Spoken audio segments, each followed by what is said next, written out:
Good afternoon. Welcome to the Business Builders Monthly Lunch and Learn. I'm Samantha with Eidler Networking and Computing, and we're your hosts for this event. We will have this event recorded and on our YouTube channel for later if you would like to review it. I'm going to add the YouTube link to the chat right now if you'd like to go back and look at it later.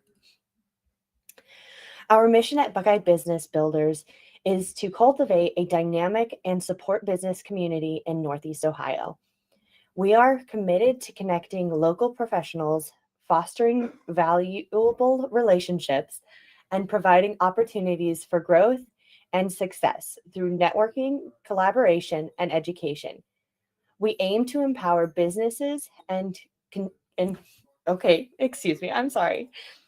contribute to economic vitality of the region.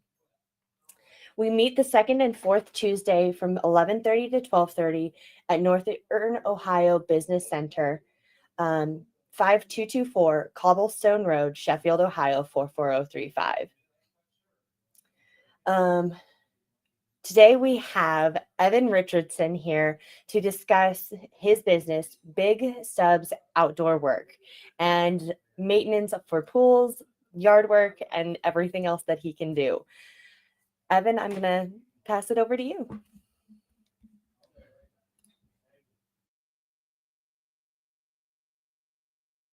Well, thank you for joining us today. Like Samantha said, I'm Evan Richardson, owner of Big Stubbz Outdoor Work. We do a lot of lawn care and take care of swimming pools.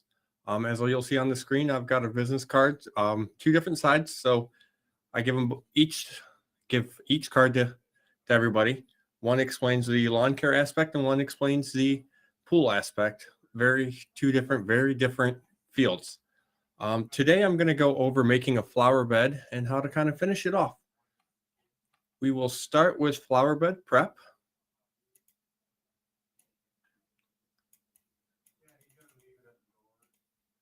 I like to start with a good layer of screen topsoil.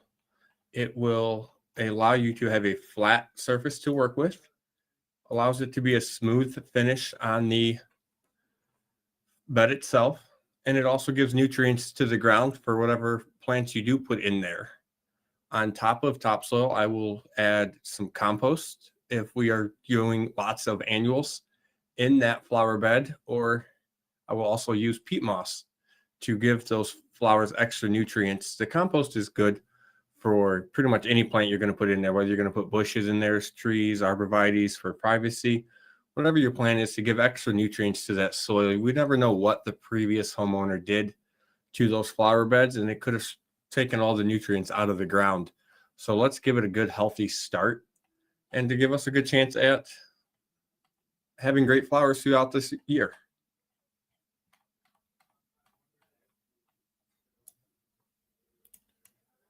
So after we have a nice flat surface with our topsoil, compost, peat moss, whatever we've added to it, everyone wants to add a weed barrier down. I like weed barriers for when I'm doing stone work, but not when I'm using mulch. Why not when we're doing mulch?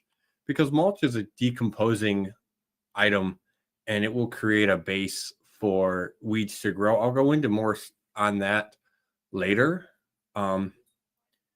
It's also barriers are also a great way to help keep the rock from getting mashed into the ground from kids and animals walking through the flower beds. Even though they're flower beds, we all know people walk through them from time to time. Flower bed weed barriers will typically come in multiple different sizes. Typically, you'll see a 3-foot wide, 4-foot wide, 6-foot wide. You'll also see when you're at the box stores, you'll see a warranty attached to them, usually 5-year, 10-year, 15-year. Whatever that warranty is, it usually just refers to how thick that material is on the weed barrier. It lets you know how thick it is. The smaller the year warranty, the thinner it's going to be. How long is it going to last? Just so you're kind of aware of what you're buying when you're at the store. What's the difference? This is this.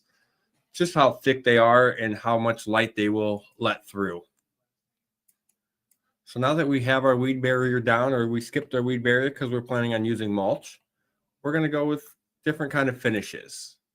The 3 finishes that I want to talk about today are going to be mulch, rock, stone, gravel, whatever you want to call it, and some uncommon finishes that we may or may not have here in our Northeast Ohio area. Up first today is going to be mulch.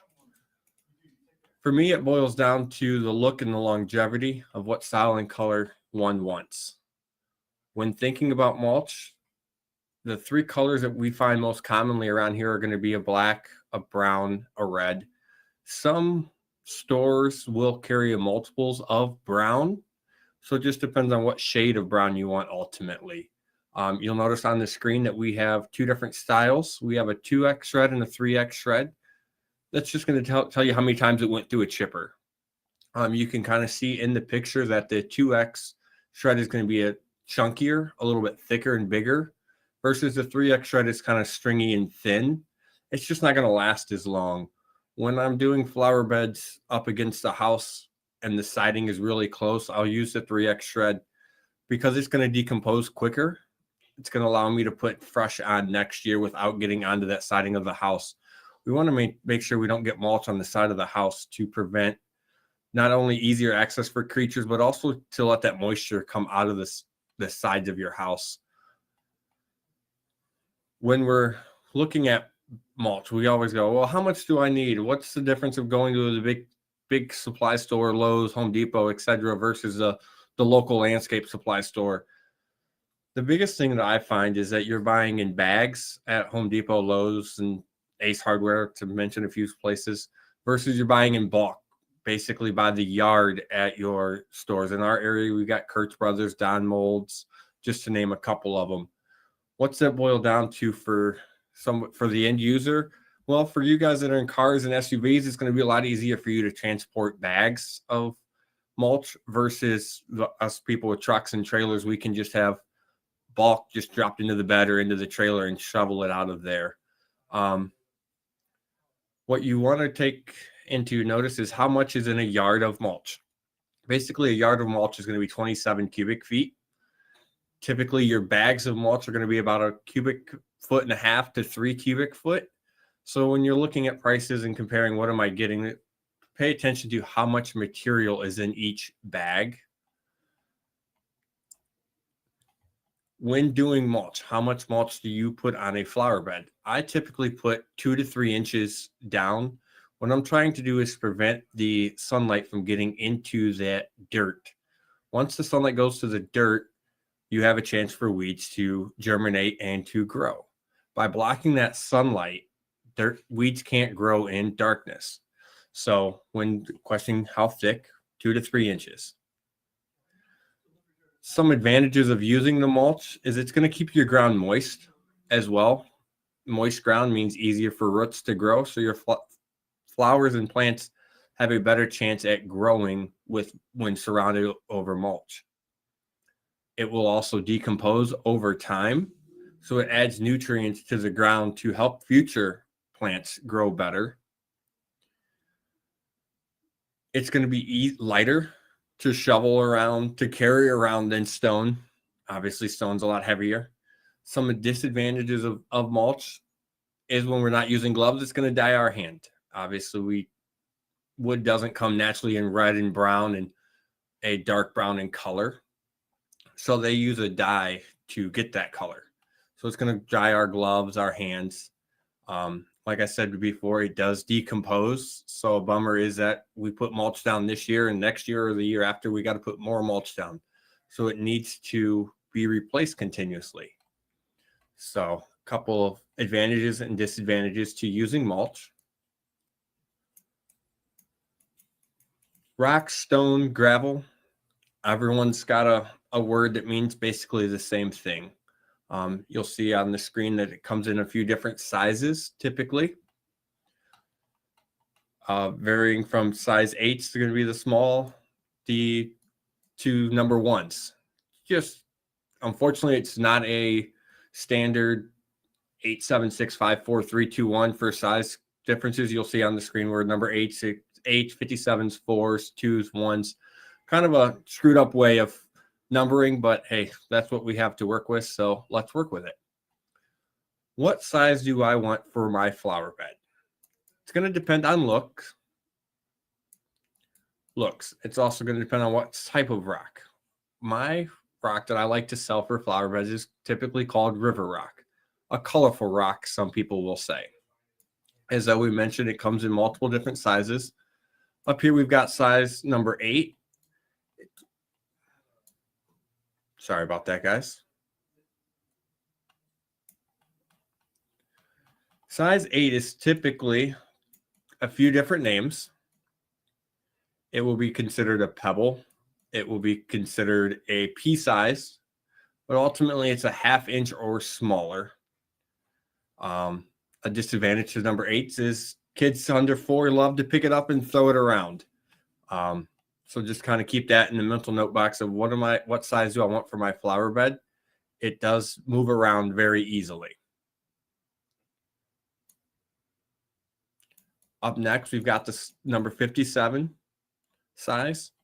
You'll see that it's got a couple of different, a little bit bigger than the number 8s, but it's not huge pieces.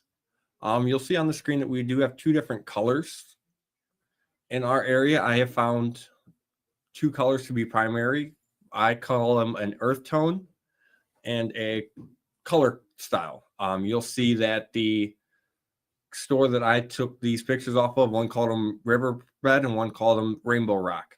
For me, it boils down to the earth tones are going to be full of reds, browns, tans, darker colored stones, versus the blue is going to be a colorful. You're going to have blues, reds, whites, silver, grays. Just kind of helps accent your house. You just want to make sure when adding stone to existing stone that we get the same style of color. They do not blend well together at all. I've had a couple of customers try and call me and say, hey, something happened.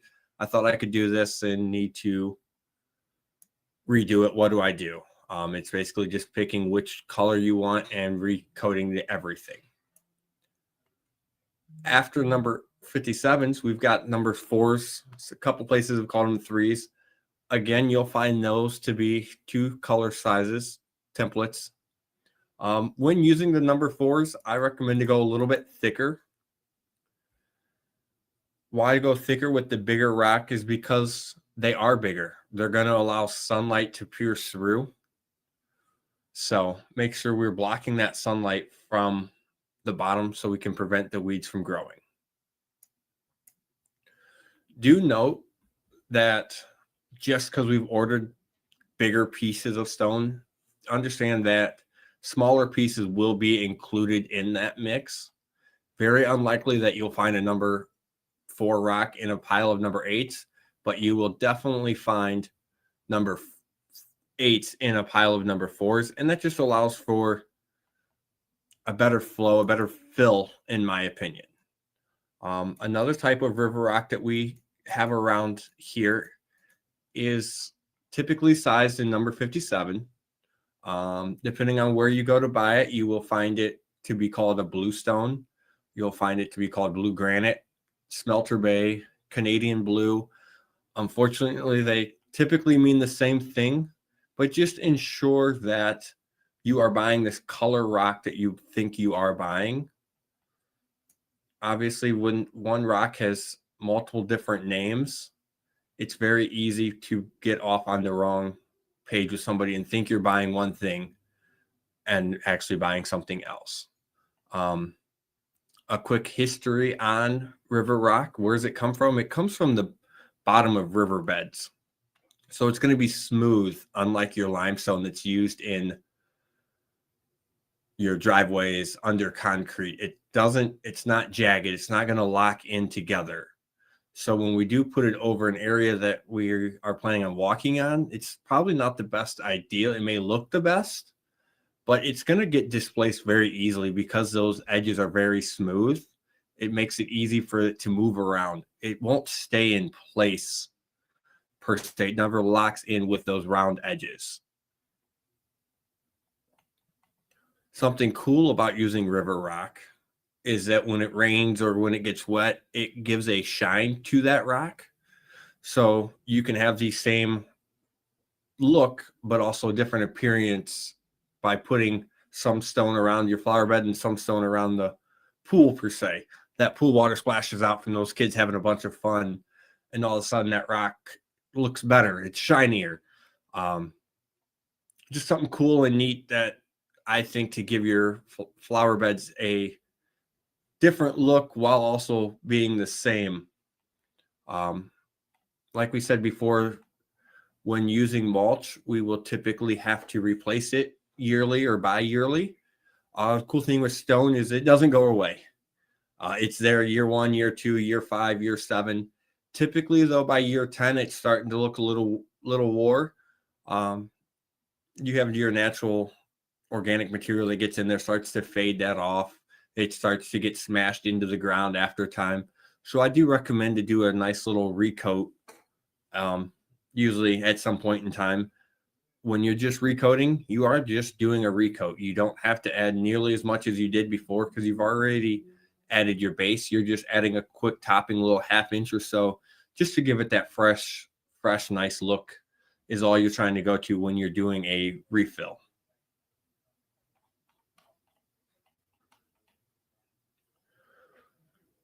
How do we buy stone? Most supply yards will either sell stone by the tonnage. Some will sell it by the scoop. Some will sell it by the yardage. Just make sure you know what you're buying when you order it. 1 yard does not equal 1 ton. Most places will say that 1 ton typically weighs about 2,700 to 2,900 pounds. So obviously a ton is 2,000 pounds. So if we call to buy a yard from one place, but we call and order a ton from another place, obviously a ton is going to be less than a yard. To combat this, you will find supply houses sell it by the scoopage. Most of the times being about 3/4 of a yard per scoop, which gets you really close to that 2,000 pound weight for comparison's sakes. Obviously, do be careful when putting 2,000 pounds of weight in a truck bed, unless you have a commercial truck. Little half-ton F-150s, I don't recommend a full yard in those beds. Hate to see you break down going down. So now we've went over rocks, gravel, stone, whatever your preference of name is. We went over mulch. We went over the 2 big ones.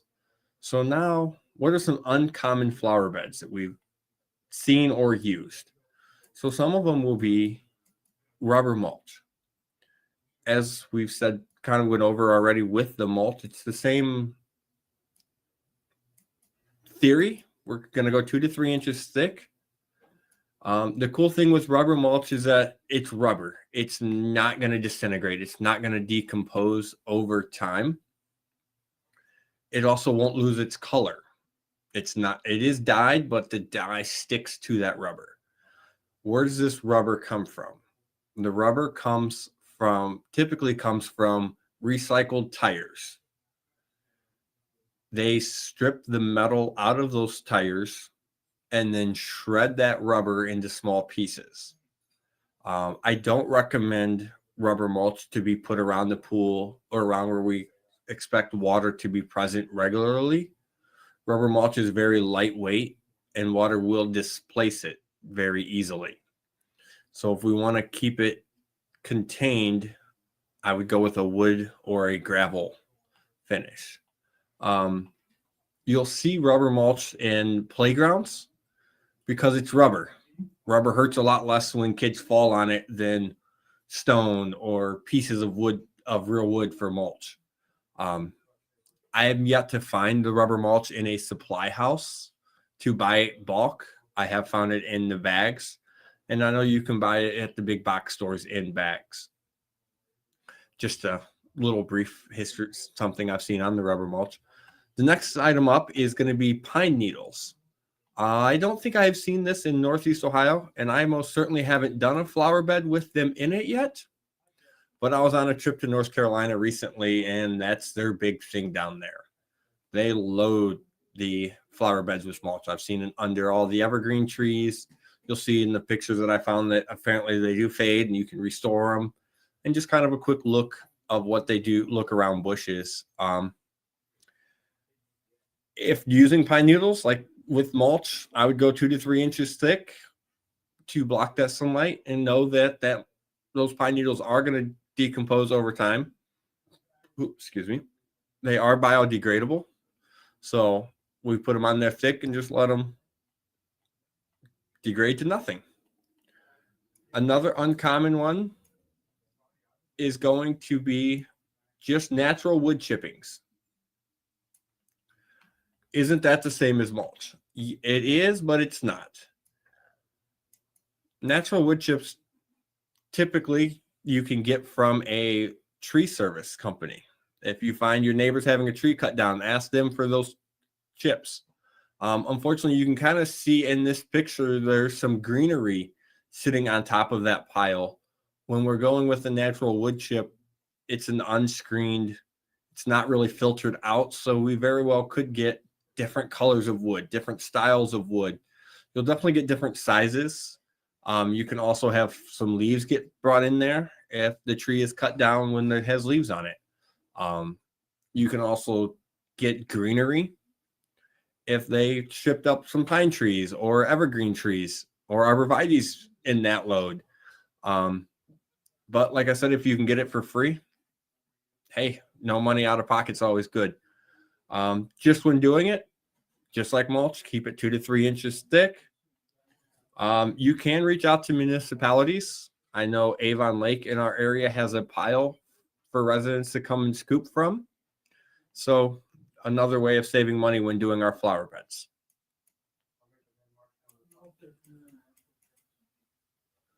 So, hey, I don't do flower beds, but I got a garden. Somebody might say, what can I top my garden with to help with weed control? So I have had a garden. I'm not a garden expertise per se, but some things that I have used over the years to keep the weeds down and to keep my groundwater in the ground to keep those roots strong. We've used straw. Make sure you don't get hay. I highly doubt you're trying to make a hay garden. If you are, then go ahead and get some hay, but just get the straw from your local stores. You can use paper shreds. They're biodegradable. And with Easter coming up later this month, you can make your own Easter grass in the basket and then turn around and use it in the garden. So you multiple purposes. You can use cardboard boxes, lay them flat. They're going to stop that sun from sucking the water out of the ground, and they're going to create darkness so the weeds can't grow. Another thing you can use are going to be leaves. I recommend using mulch leaves. They're going to break down quicker. You're going to get the nutrients from those leaves. They are free typically in the fall time. Full size you can use, but they're not going to spread as evenly. They don't break down nearly as quickly. So you could throw some full leaves in there and they could still be full by the time you're going and retrieving items out of your garden. So I always recommend you use mulch leaves. I don't have a picture of one, but some people have tried to use grass clippings. Stick away from grass clippings when the yard has been treated. You don't want the same chemicals that was put on your yard being put in your garden. Could very well have vast irregularities to that garden that you don't want. So, hey, we've got mulch, we've got stone. What else can we do to stop the weeds from coming in our flower beds or garden? What I like to use is going to be a pre-emergent. The pre-emergent brand that I stick to is Supreme. You can see now that they've come out with many different styles and types. What does Supreme do? What's a pre-emergent, you might ask as well? It stops germination. So if we have weeds already growing in our flower bed, we can add preen, but it's not going to kill those weeds that are there.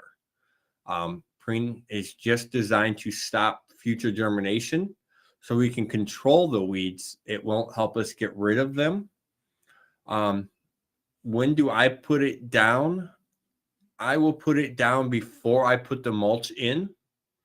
Weeds grow under the mulch.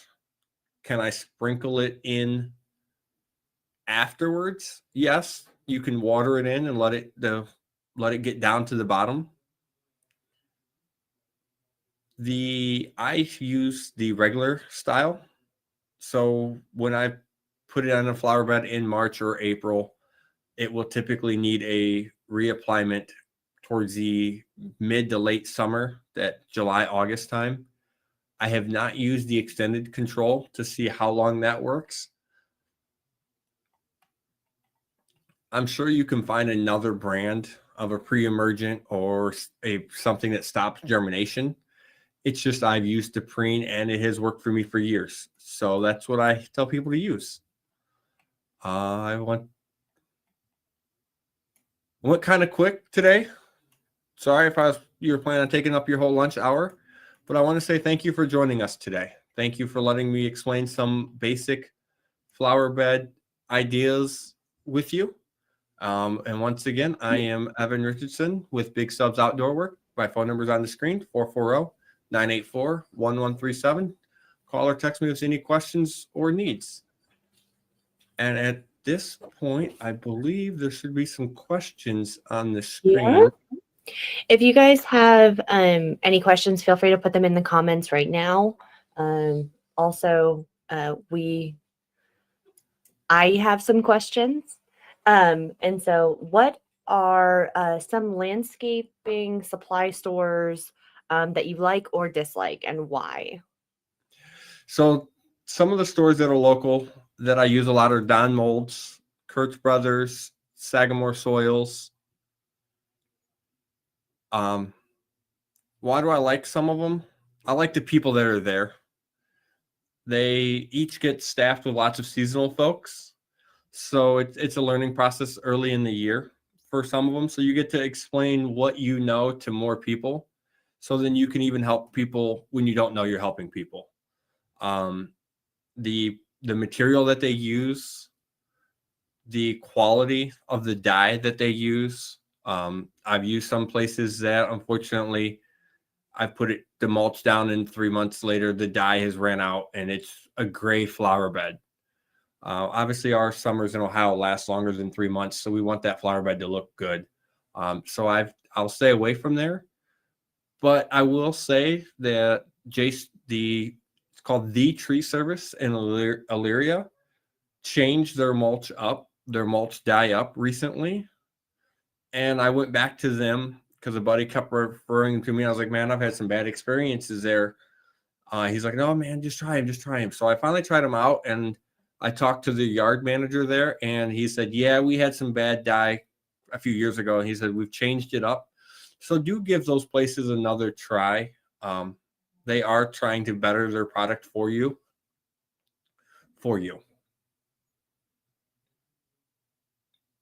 You will find that just because some places offer mulch, some places will just offer that red, brown, black, generic, basic stuff. Going out to Rockpile in Avon, they've got multiple different styles of mulch, more so than what I was expecting when a customer sent me there to pick up some mulch for them. They said, hey, we've used this place. This is to go. And they're like, hey, we need just brown. I thought it was gonna be nice, simple, just brown. And they're like, no, we got 5 different browns. And I was like, okay, let me go back and find out which one I need specifically. So make sure you get the right brown or the right black when you are going from different places. I know we love the rock pile, so can definitely recommend them as well.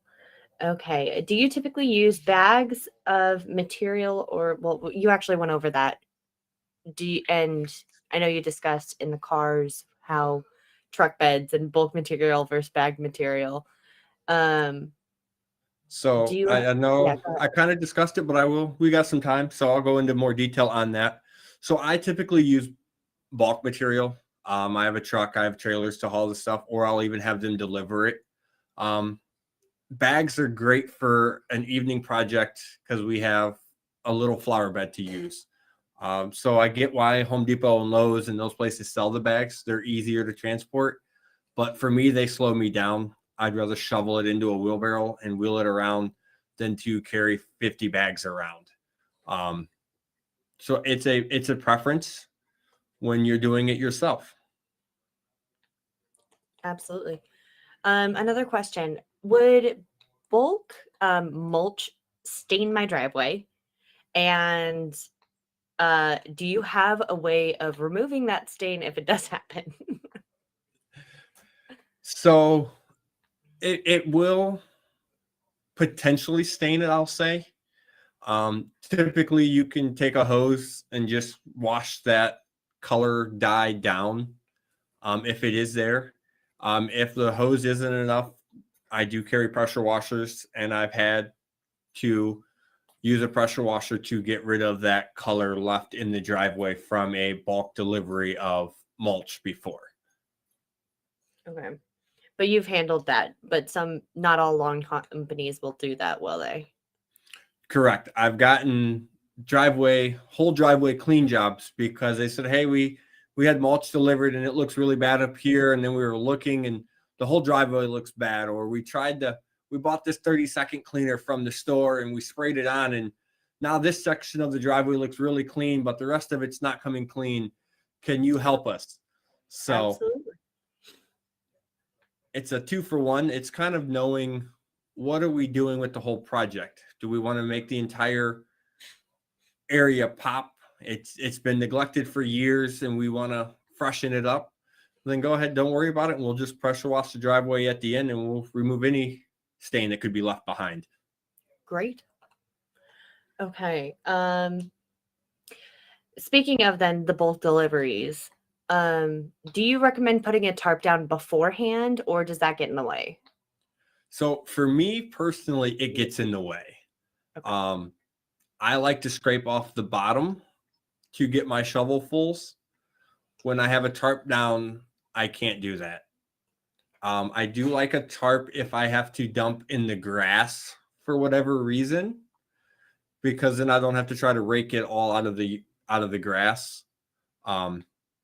Also, a tarp will hold water potentially. So if we have some heavy rain come while we have a pile out there, then we're potentially soaking that bottom inch or so of that material. So that's going to be heavier. It's going to look a little different than the rest of the material. Okay. And unfortunately, when you get down to that nitty gritty, when we're using a pitchfork, whatnot, that tarp tends to get tore up. So people go out and buy a tarp just for this delivery, and then it's ruined after one use. I recommend using a tarp on the top of mulch once it's delivered. That way to keep the rain off of it, to keep it lighter, to make it easier for you to work off of. Understood. Okay. How do you keep mulch or stone from going into your yard?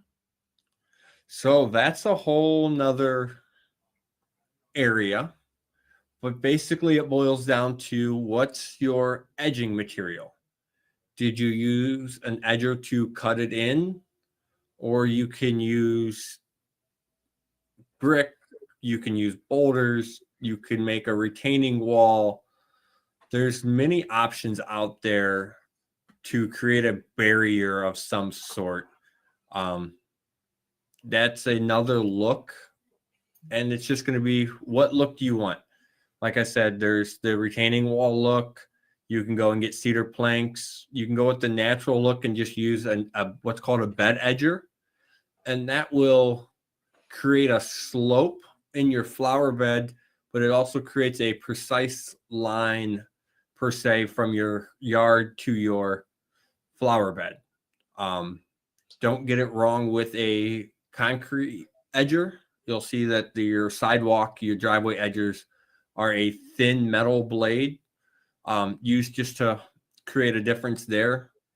Those won't do great in a flower bed when you need to move dirt away and relocate it for an edge. Okay. Okay. Hmm.